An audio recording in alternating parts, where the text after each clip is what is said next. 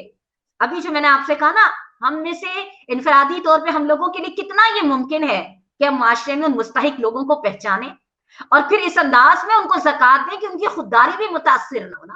جب ہم person to person رابطہ کرتے ہیں تو سامنے والے کو یہ پتا چلتا ہے کہ زکوٰۃ کون دے رہا ہے, لہٰذا وہ تھوڑا سا زیر بار ہوتا ہے نا. جیسے ہم ہی دیکھ لیں, اگر اپنے نوکروں کو زکوٰۃ دے رہے ہوتے ہیں تو کبھی نہ کبھی زبان پہ جملہ ضرور آتا ہے کہ اتنی میں نے اس کو زکوٰۃ دی, اتنی بھر بھر کے زکوٰۃ دی, مگر اس کے باوجود اس کے احسان فراموشی دیکھو. تو اسلام یہ چاہتا ہے کہ زکوٰۃ جو مطلوب ہے نا, وہ دراصل ہے کہ زکوٰۃ کا ایک پورا نظام ہونا چاہیے تاکہ فرد جو کے پاس جو زکوٰۃ جا رہی ہے اس کی نگاہ نیچی نہ.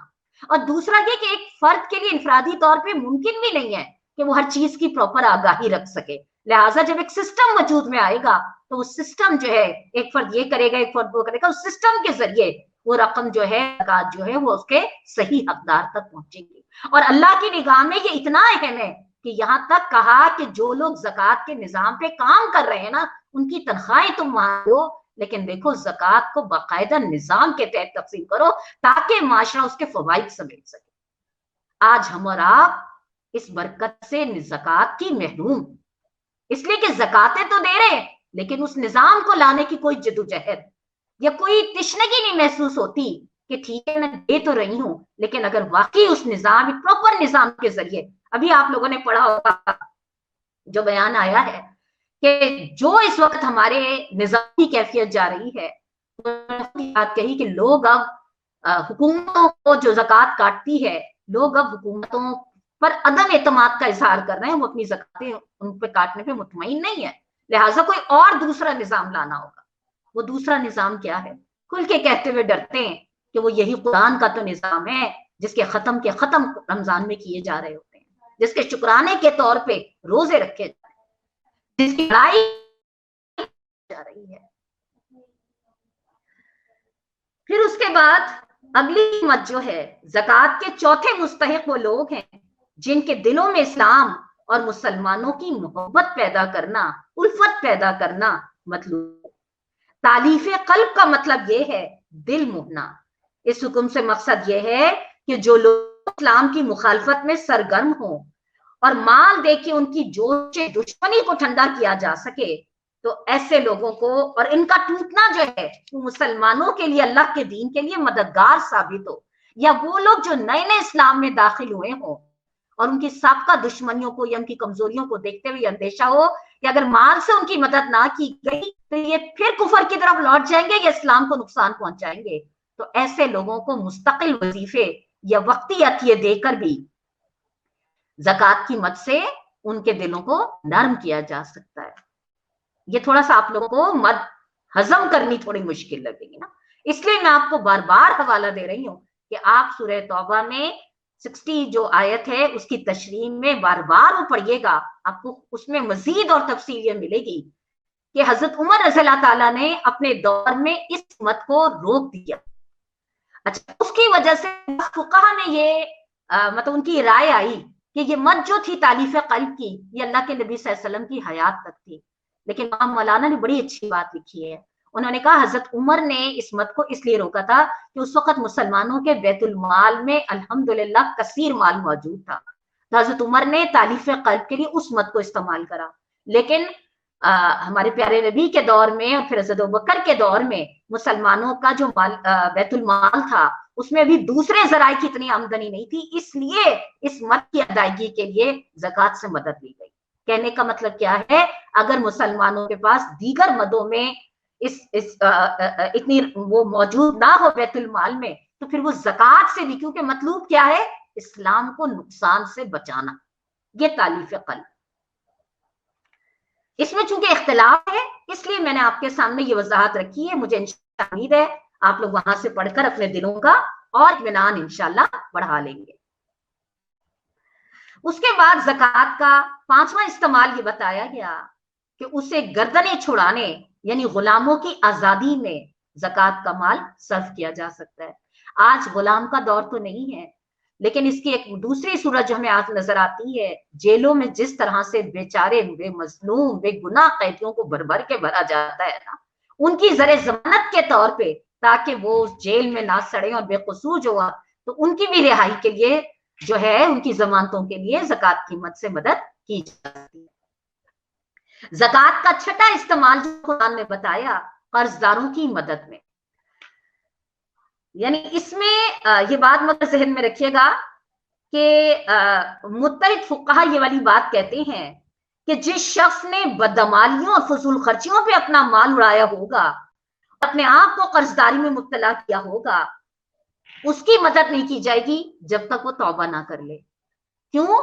کیونکہ جس انسان کو فضول خرچی کی عادت ہو اور اسے یہ تسلی ہو کہ قرآن نے تو میری مدد کے لیے جو ہے وہ زکوٰۃ کی مد کو کھلا رکھا ہے، لہٰذا قرض لیتا رہے، جو آج ہماری یہاں حالت نظر آ رہی ہے، بڑے بڑے اسراف شادیوں کے ہو رہے ہیں، بڑے بڑے اسراف شادی میں، بلکہ میں غریب لوگوں کی تو بات چھوڑ دیجیے، سفید پوش لوگوں کی بات کر رہی ہوں، یہ تو آج ان حالات کے دباؤ نے ایسا کر دیا ہے، نہیں تو آپ یہ دیکھیے کہ صرف ودا یہ ولیمے کے کھانے کے لیے کیا ہوتا ہے، ادھر سے پیسے آ جائیں ادھر سے پیسے آ جائیں تاکہ کم از کم لوگوں میں ہمارا بھرم رہ جائے.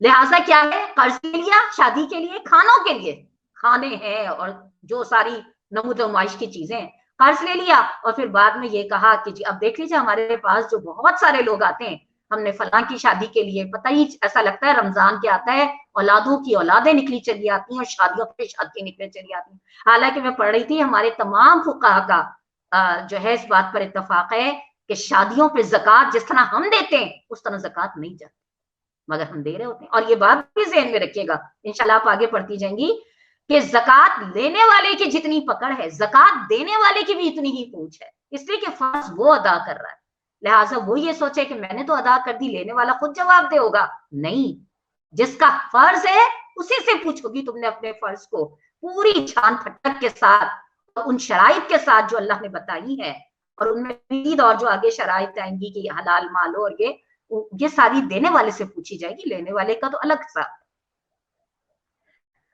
زکوٰۃ کا 7واں مصرف یہ بتایا گیا کہ اسے راہ خدا میں صرف کیا جائے، یعنی اس سے آپ یہ بات دیکھیے کہ اللہ کے دین کی جدوجہد میں زکوٰۃ لگانا. اب یہاں ہم بڑے سوال کر رہے ہوتے ہیں، اچھا یہ بتائیے اللہ کے دین کی جدوجہد کے لیے یہاں زکوٰۃ دی جا سکتی ہے؟ اب اس میں بھی میں یہ بات تھوڑی سی واضح کرتی چلی جاؤں، چونکہ یہ ہمارے یہاں ایک عام مسئلہ ہے کہ مدرسوں کے لحاظ سے، مسجد میں تو کہتے ہیں زکوٰۃ نہیں لگتی، مدرسوں کے لحاظ سے خاصا اختلاف پایا جاتا ہے، لیکن اس میں بھی یہ والی، اور اس کی وجہ یہ بتائی جاتی ہے کہ اگر مساجد اور مدارس کو زکوٰۃ کے اس میں لیا جائے تو پھر تمام لوگ اپنی زکوٰۃ یہیں پر دیں گے، جیسے بنی ہاشم کے بارے میں ہے نا کہ اگر ان کو زکوٰۃ دینے کا معاملہ ہو جائے تو پھر سارے لوگ زیادہ اجر میں انہیں کو زکوٰۃ دیں گے. تو اس لیے یہ والی بات ہے، یہاں پہ بھی یہ والی بات ہے کہ اگر مدارس اقامت دین کی جدوجہد کے لیے ہیں، ہم سے تو کوئی سوال کرتا ہے، مجھ سے یہ کہتے ہیں دیکھیے آپ جا کے کسی مفتی سے اس کے بارے میں پوچھ سکتے ہیں، جتنی سمجھ میں اللہ تعالیٰ نے دی ہے اور جو سورہ توبہ کی آیات ہے، اقامت دین کے لیے، مصارف دین کے لیے زکوٰۃ استعمال کی اللہ تعالیٰ نے یہاں پہ مد رکھی ہے. اور اگر مدرسے کا قیام جو ہے وہ اقامت دین کے لیے ہے، اور اگر اللہ کے دین کا پھیلاؤ جو ہے وہ اللہ کے بندوں کو اسلام کی طرف مائل کرنے کے لیے، تو بالکل زکوٰۃ اس میں جاتی ہے. اور زکوٰۃ کا 8واں مصرف یہ بتایا گیا کہ اسے مسافر نوازی پہ صرف کیا ہے، یعنی وہ مسافر چاہے اپنے گھر میں صحیح حالت میں ہو، لیکن اگر وہ سفر کی حالت میں ہے، یہ بات ذہن میں رکھیے گا، آج کے دور سے تو ہم یہ دیکھتے ہیں کریڈٹ کارڈز ہوتے ہیں اور بہت ساری چیزیں ہوتی ہیں، لیکن ظاہر ہے ہم یہ بات بھی جانتے ہیں، اور پھر آگے دنیا اب آگے کن مراحل میں جائے گی، لیکن یہ ہے کہ اگر ایک انسان سفر میں ہے اور ظاہر ہے وہ اس کی جو اس کی حیثیت ہے اس لحاظ سے وہ نہیں اپنی ضرورت پوری کر سکتا، تو ایسی صورت میں بھی اس کو زکوٰۃ جو ہے وہ اس کی مد اللہ تعالیٰ نے یہاں پہ بیان کری ہے. اس میں انہوں نے ایک بڑا اچھا جملہ یہ دیکھا ہے کہ شریعت نے زکوٰۃ فرض کرنے کے ساتھ اللہ تعالیٰ نے جو زکوٰۃ کے مصارفین متعین کرے ہیں، اس چیز نے زکوٰۃ کے فوائد کو بہت بڑھا دیا ہے. اس کا سب سے بڑا فائدہ یہ ہے کہ زکوٰۃ حکمرانوں کے ہاتھوں میں کھلونا نہیں بن سکتی اور مستحق لوگوں پہ صرف ہوتی ہے. ذرا سوچیے، اللہ نے مصارف طے کر دی ہیں، لیکن ایسے حکمران ہیں جنہوں نے کیا حشر کر رکھا ہے. شریعت میں یہ تنبیہ بھی موجود ہے کہ اگر زکوٰۃ صحیح مصرف پہ صرف نہ ہوئی تو وہ ادا ہی نہیں ہوگی. یہ تنبیہ زکوٰۃ ادا کرنے والوں کو محتاط کرتی ہے کہ وہ لاپرواہی سے زکوٰۃ کو جگہ بے جگہ استعمال نہ کریں، بلکہ احتیاط سے صحیح مصارف پہ خرچ کریں. یہ تو مصارف زکوٰۃ تھے. اب میں آپ کے سامنے رکھ رہی ہوں کہ زکوٰۃ کہاں نہیں صرف کی جا سکتی. اس میں سب سے پہلے تو بنی ہاشم کے حوالے سے ہے کہ ان کو زکوٰۃ نہیں دی جا سکتی، یعنی جن کو ہم سید کہتے ہیں نا، کیونکہ بہرحال وہی والی بات جو بھی میں نے آپ سے کہی کہ جب لوگوں کو یہ ہوگا کہ یہ پیارے نبی کے اس سے ہیں تو لوگ سبھی اس طرف کریں گے، جبکہ زکوٰۃ کا مقصد کیا ہے کہ معاشرے کے تمام طبقوں پر. پھر اگلی کیا ہے، اللہ کے نبی صلی اللہ علیہ وسلم نے جو اس کے بارے میں مزید وضاحت ہمارے سامنے رکھی